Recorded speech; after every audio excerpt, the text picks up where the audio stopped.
Comenzamos, damos la bienvenida a un nuevo capítulo del libro Misterios Develados, correspondiente al capítulo 7, en inglés, el valle secreto. Vamos a comenzar a sintonizarnos con nuestra respiración, inhalando por la nariz, reteniendo y exhalando siempre por la nariz.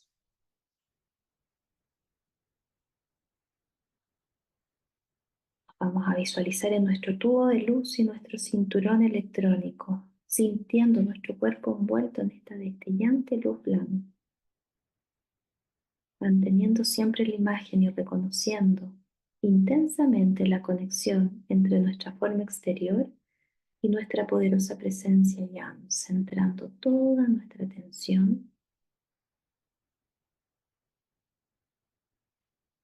en nuestro corazón, visualizándolo como un solo oro.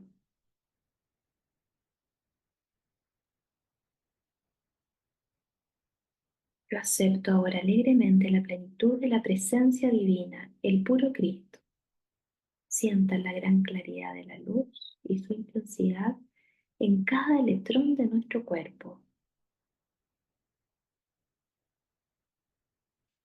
I am, yo soy una hija de la luz. Yo amo la luz, yo sirvo a la luz, yo vivo en la luz. I am, yo soy protegida, clarificada, colmada, sostenida por la luz. Y yo bendigo a la luz.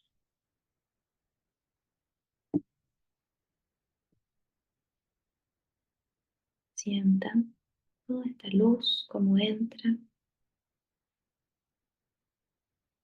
en todo su cuerpo físico, etérico, emocional, mental, alineándose con su alma y alineándose con su espíritu.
Siempre respirando, inhalando por la nariz, reteniendo y exhalando por la nariz.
Chapter 8.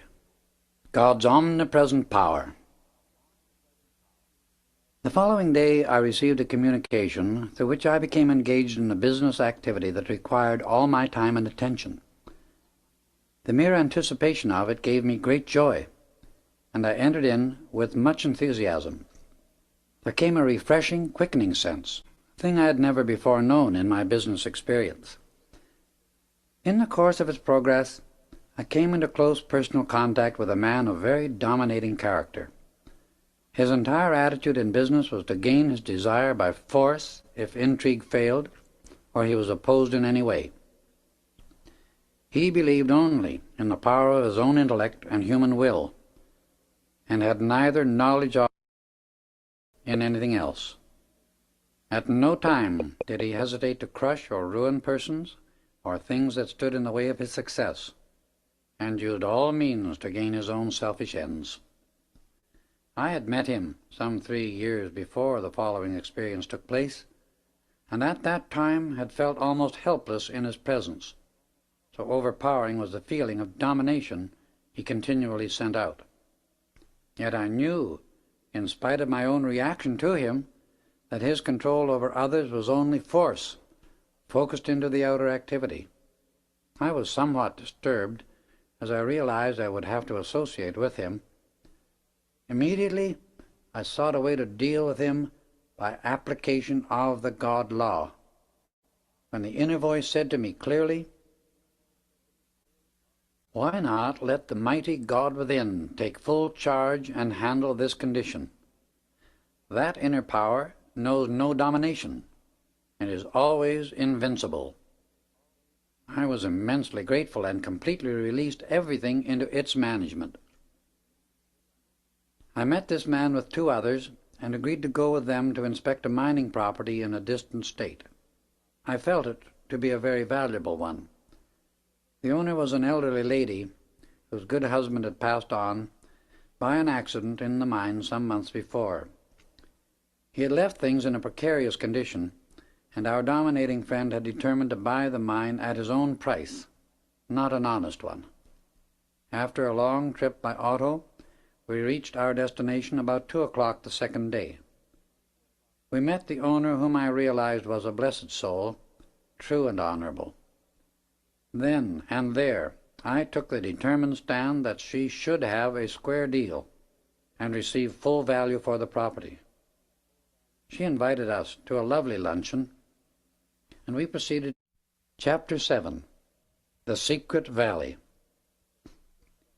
One morning, some time later, I received a strange letter by post asking me to come to a certain address in Tucson, Arizona. It conveyed the idea that the information to be given was of such a nature as could only be explained in person. I considered the extraordinary way in which the request had reached me, and yet felt an inner desire to respond to the call. In a few days I went to the address given, rang the bell, and in a moment the door was opened by a tall, slender gentleman, about 40 years of age, with iron-gray hair and gray eyes, who stood perhaps 6 feet 1 inch in height.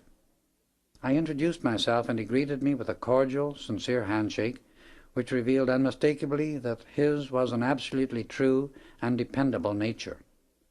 His eyes were steady and fearless, and he gave one the impression that he possessed great reserve energy. I felt an unusual inner harmony about him, and knew it could only mean the starting of a deep and wonderful friendship. He too seemed aware of an inner something that made each of us feel attracted to the other. He asked me to come in and be seated. "You are here," he began, "at my request, and I am deeply grateful, strange as it must have seemed to you. Your address was given me by one of whom I shall speak later. In explanation, I have this to say, that I have made some very remarkable discoveries which I must ask you to accept on faith until I can take you with me and prove their truth and reality to you.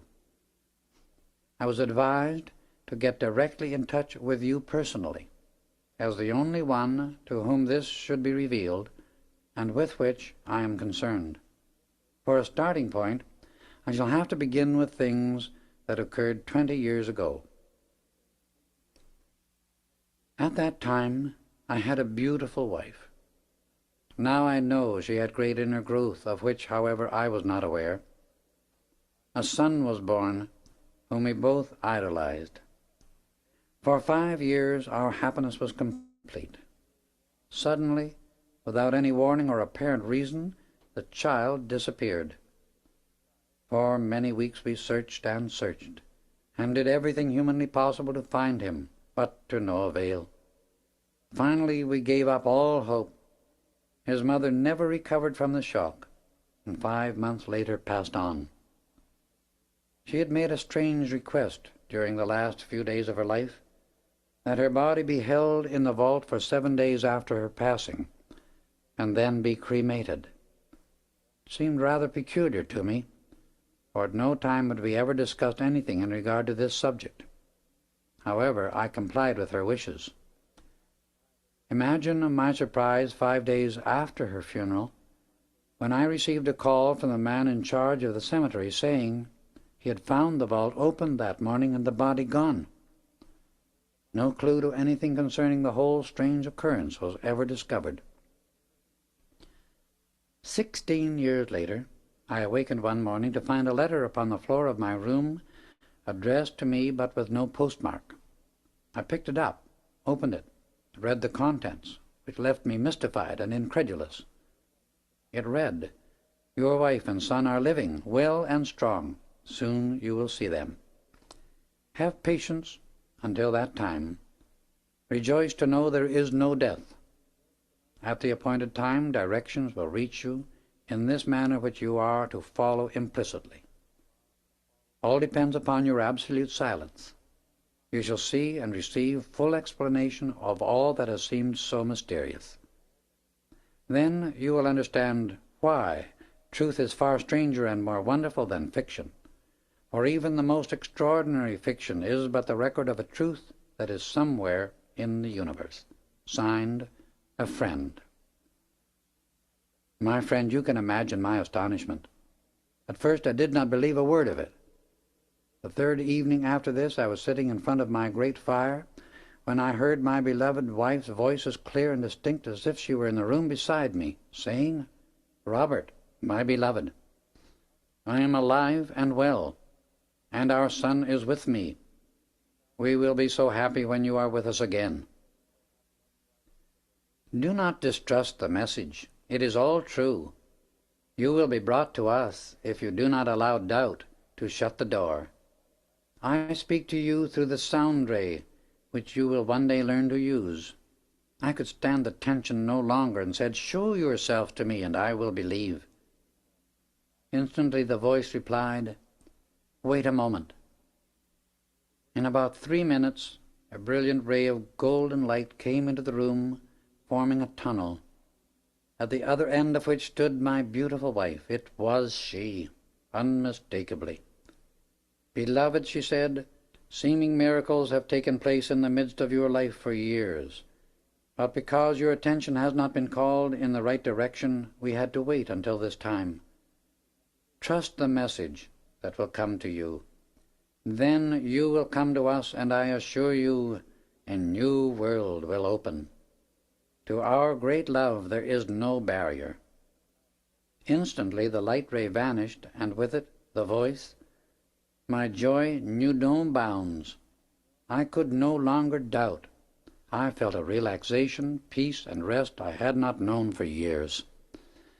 Then came weeks of waiting, which I now know was a preparation going on within me. At last, the message I longed for so much came, and with it a diagram and directions to be followed. I saw this would lead me into the high mountains southeast of Tucson, Arizona. I made preparation to go at once, saying to my friends I was going to do a little prospecting. I took a horse and pack animal, finding very little discomfort and no difficulty in following the directions given. If I could have gone as the crow flies, I would easily have covered the distance in 2 days. Just before sundown of the third day, I came to a blind canyon, and would have passed it unnoticed if it had not been for the diagram. I had just made camp when it became dark. I rolled up in my blankets and soon dropped off to sleep, dreaming most vividly of waking in the morning and seeing a young man standing nearby looking at me. When I did awaken, to my astonishment, there stood the young man in real life, looking at me intently. He greeted me with a beautiful smile, saying, "My friend, you are expected to follow me." I noticed he had my things in readiness, and turning without further discussion, led the way toward the head of the canyon. After about an hour, we came to a stop because of a cliff that seemed to close the way before us. He turned, placed his hands upon the rock, and pressed against it. A section of the wall, perhaps 10 by 12 feet, moved into a depth of about 1 foot and then slid to one side. We entered a tunnel that centuries ago must have been the bed of an underground watercourse. My companion closed the entrance behind us, and as we turned to go forward, a soft radiance spread everywhere, so we could see quite clearly. I was astonished at all I saw, but I remembered the admonition I had received in my instruction to be silent. We continued in the tunnel for more than an hour, and finally came to a massive metal door. This opened slowly at my companion's touch. He stood aside and waited for me to pass through. I stepped out into the bright sunlight, almost breathless with delight at the beauty of the scene before me. Ahead of us lay a valley of surpassing loveliness, about 100 acres in extent. "My friend," said the young man, "you have returned home after a long absence, all of which you will soon understand." He then led the way to a beautiful building near the foot of a sheer cliff at the upper end of the valley. As we came nearer, I could see many kinds of fruit and vegetables growing in abundance, among them oranges, dates, English walnuts, and pecans. A beautiful waterfall poured over the cliff, making a limpid pool at its base. The building was a massive one, and looked as though it had stood there for centuries. We had almost reached it when a beautiful woman in white appeared at the entrance. We came nearer, and my beloved wife stood before us more beautiful than ever. In another instant I held her in my arms, and after all the agony I had been through in those years, it was almost more than I could stand. She turned, putting her arm around the young man who had brought me, and said, "Robert, this is our son." "Son," was all I could say. So nearly was I overcome by my emotions.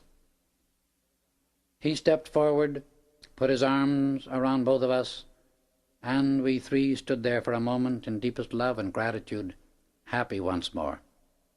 I suddenly realized it was 16 years since he had disappeared, and by now he must be 21. He answered my thought by saying, "Yes, Father, I am 21. Tomorrow is my birthday." "How can you read my thoughts so readily?" I asked. "Oh, that is a very ordinary and easy thing for us. It is all quite natural when you understand how to do it, and really quite simple," he replied. "Come," he continued, "you must be hungry.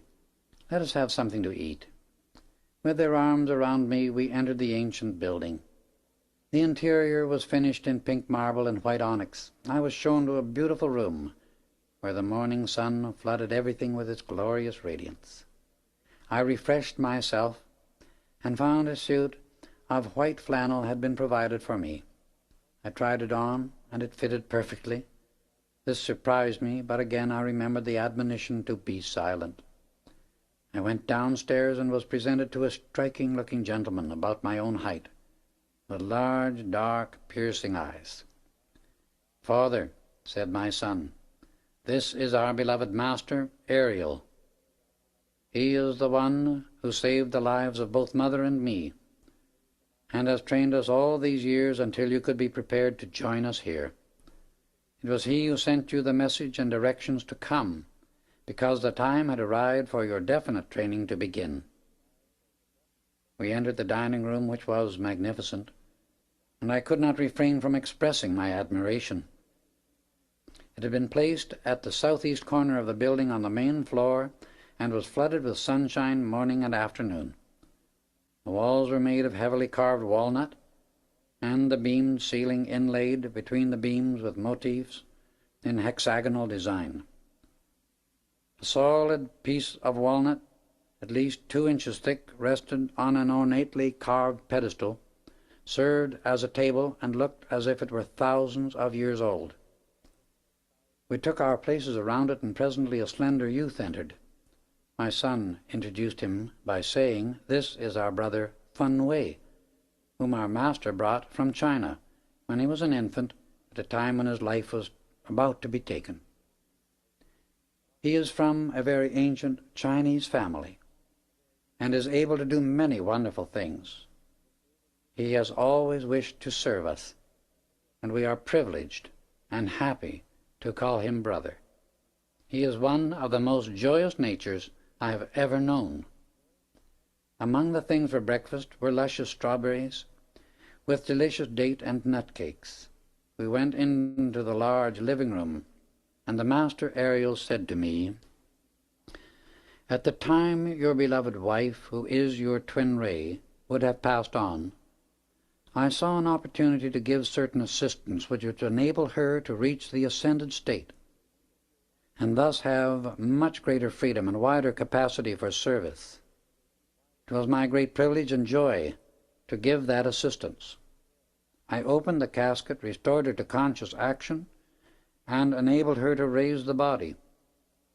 It had already reached a point of high attenuation, because her desire for the light was very great. It was her intense adoration to, and longing for the light, that made possible her ascension. I explained this to her the day you thought she had passed on. All 3 of you were children of mine in an embodiment of long ago. A great love was generated then which has lasted through the centuries. Her deep love made possible the assistance and raising that has been accomplished at this time. Your son, who was stolen with the intention of being held for ransom, was brought to this canyon. The 2 concerned with his kidnapping began to quarrel, and one planned to take the child's life. I appeared before them and took him. They were paralyzed by their own fear, and neither ever recovered. Both passed on a few weeks later. If one deliberately takes the life of another human being, or determines mentally to take it, he has set a cause into motion that will surely take his own.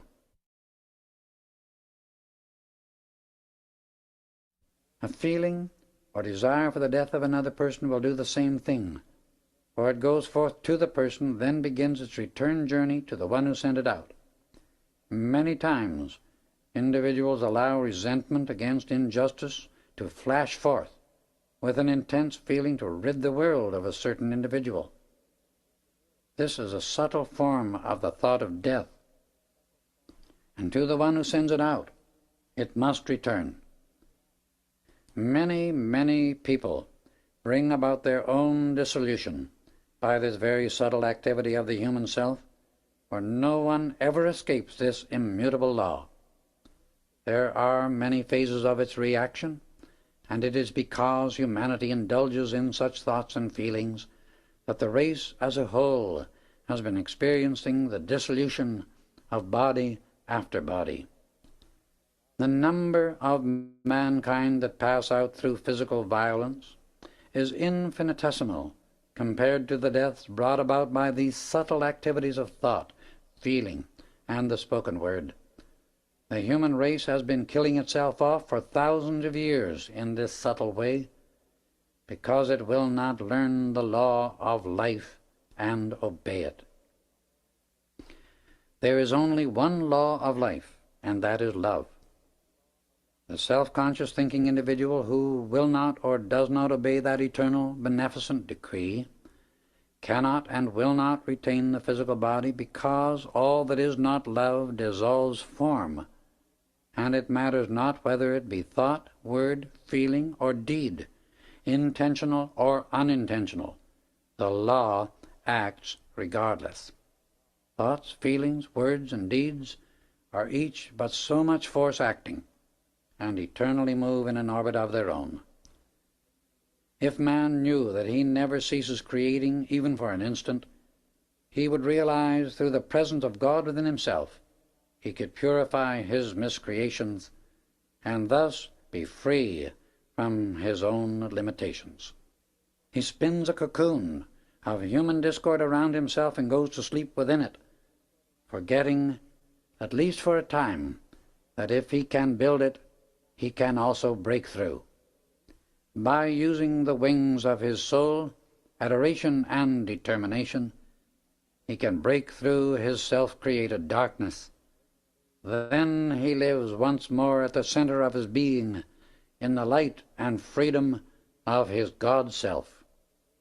However, in the activity of you and your beloved family, or shall I say my beloved family, the cloud that has seemed to hold so much of sorrow is now turned inside out and reveals its glorious golden lining. You have now come within the radiant splendor of the light, from which you will never again recede. In most cases, if human beings knew the wonderful things that are sometimes planned for them, they would unknowingly prevent the approach of this greater good. You have been invited here not only to join your loved ones, but to receive definite instruction concerning the existence, use, and direction of the mighty God power latent within you. When you understand how to release and control it, anything will be possible for you. Your loved ones use the light and sound rays in communicating with you. This knowledge, with its power, will be explained, and you too shall be enabled to operate them consciously and at will. You feel deeply, and when that characteristic is consciously governed, there will come an awareness of the mighty God power that stands ready to be released at any instant. You are to remain here for 6 weeks of training, and then return to the outer world to use the understanding you have received. Come again at any time, for you are now one of us. I can never put into words what those 6 weeks meant to me. To become aware of my own ability to use the instruction and application of such wisdom astonished me. Soon I began to gain a confidence in myself that made everything much easier. What seems so mysterious and unusual to the human, I found natural and normal to this stupendous inner presence. I had to realize that I was truly the Son of God. As the Son of the source of all good, the limitless wisdom energy obeyed my conscious direction, and when I directed it, as does a master, produced results instantly. As I gained confidence in my own ability to use the great law, the fulfillment naturally became more and more rapid. I marvel yet at the ever-pouring fountain of love and wisdom that streamed forth from this great master. We love him with a deep devotion, greater than any love that could ever exist between parent and child. For the love tie formed by the giving of spiritual understanding is eternal and far deeper than any love generated through human experience, no matter how beautiful and strong it may be. He often said to us, "If you will make yourselves an eternal fountain of divine love, pouring it forth into every place your thought goes, you will become such a magnet for all good that you will have to call for help to dispense it. Peace and calmness of soul release a power which compels obedience of the outer mind. This must be claimed with authority. Our home here in this secret valley has been used for over 4,000 years. One day after giving a remarkable discourse on God's ownership, he looked at me very intently and suggested we take a walk.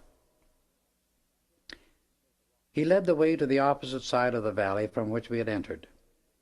Near the south wall, and running parallel with it from east to west, was a ridge beginning at the ground, rising to about 7 feet in height, extending about 2,000 feet in length, and then descending to the ground again. As we came closer, I saw it was a vein of white quartz. The master aerial stepped to where the vein came to the ground and kicked a piece loose with his foot. I saw it was immensely rich in gold. My human love for gold attempted to surge forth, but the inner presence instantly checked it, and with a smile the master remarked, "That is well done.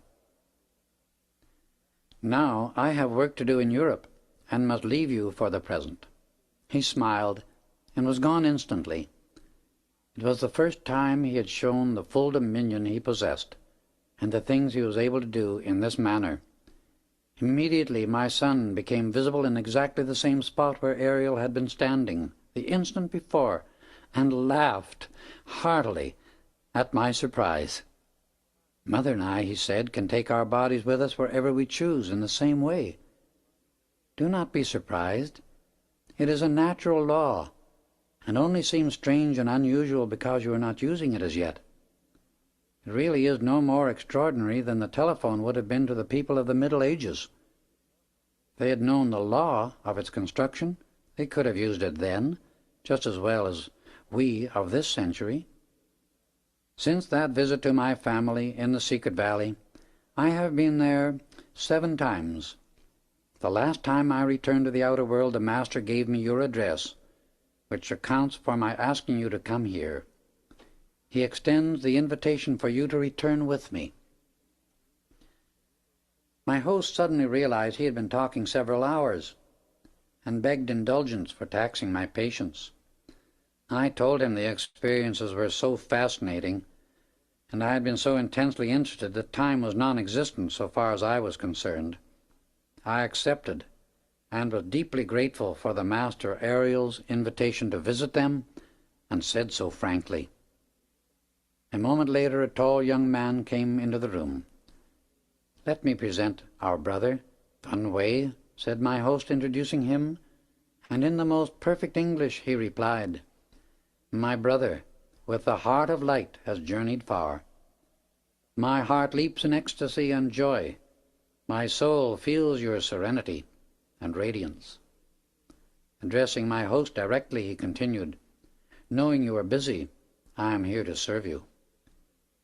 "It will give us great pleasure to have you break bread with us," said my friend, turning to me, and together we passed into the dining room.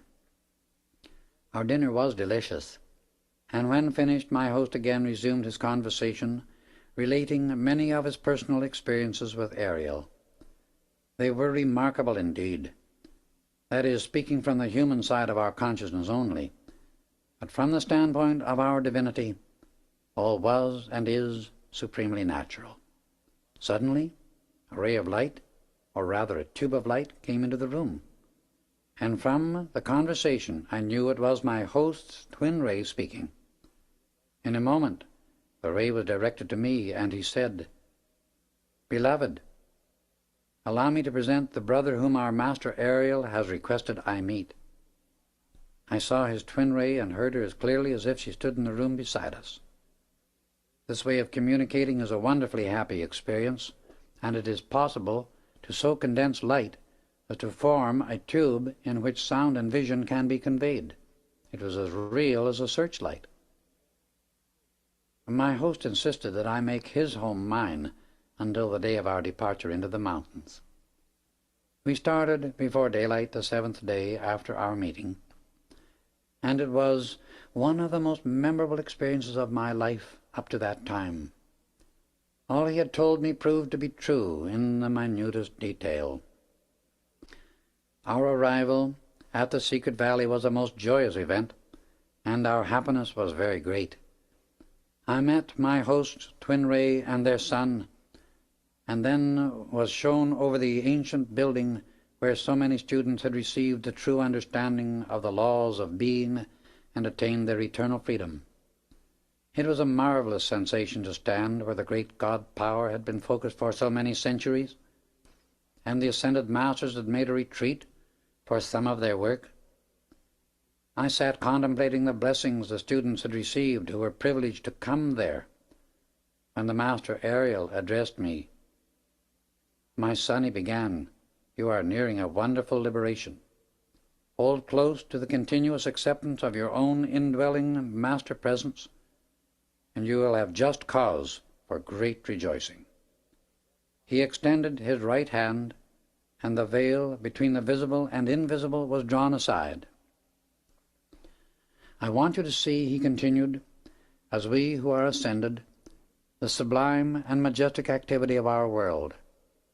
Here we continually bear witness as sons of God, because there is no longer doubt, fear, or imperfection within us. I shall always remember the joy and privilege that was mine during the days I spent with those wonderful people. Every day," said Ariel, "you shall witness the use of the light and sound rays that annihilate time and space, and which mankind is destined to use in the near future, as naturally as it now uses the telephone.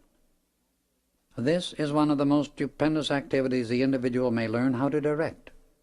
A light ray can be drawn and controlled so it may be used as a pencil to write upon metal or in the sky, and the writing remain visible as long as the one directing it desires.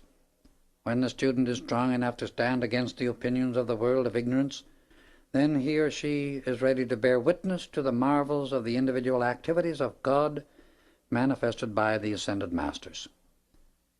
Until he can do this, the power and suggestion and the radiation of doubt from others will disturb him intermittently to such an extent that he many times gives up the quest for truth.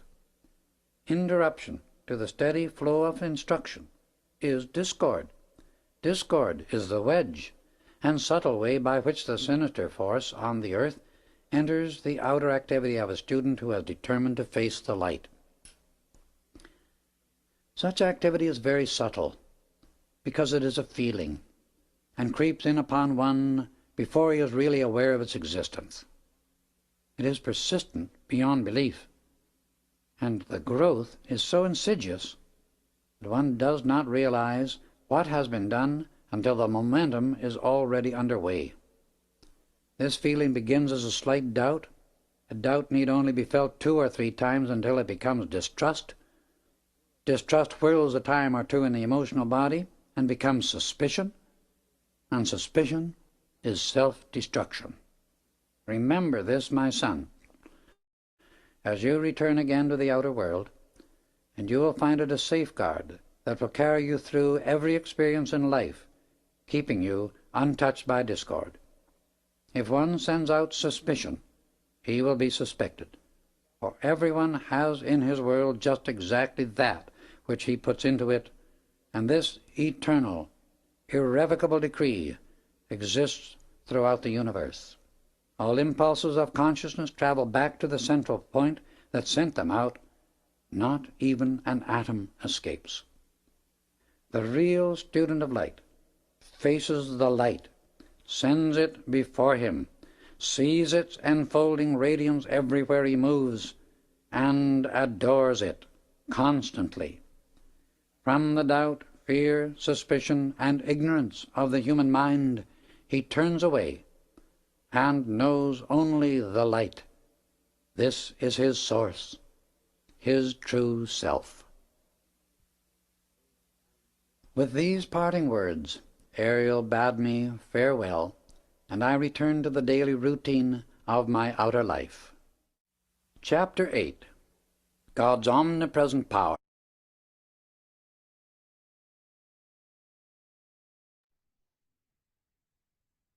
Muchas gracias, queridos. Vamos entrando en la respiración, inhalando, reteniendo y exhalando.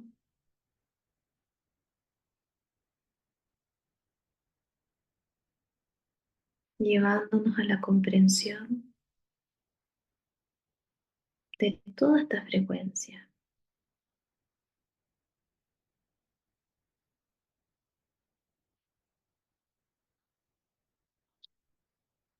para comenzar a aplicarlas en nuestras vidas.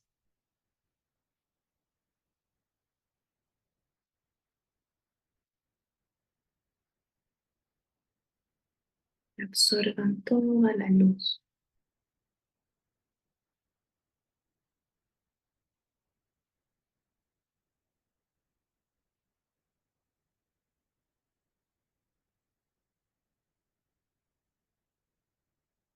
sintiendo y visualizando su cuerpo envuelto en esta destellante luz blanca, reconociendo y sintiendo intensamente la conexión entre nuestra forma exterior y nuestra poderosa presencia I Am, centrando nuestra atención en nuestro corazón, visualizándolo como un gran sol oro. Yo acepto ahora alegremente la plenitud de la presencia divina, el puro Cristo. Sienta la gran claridad de la luz y su intensidad en cada electrón de nuestro cuerpo.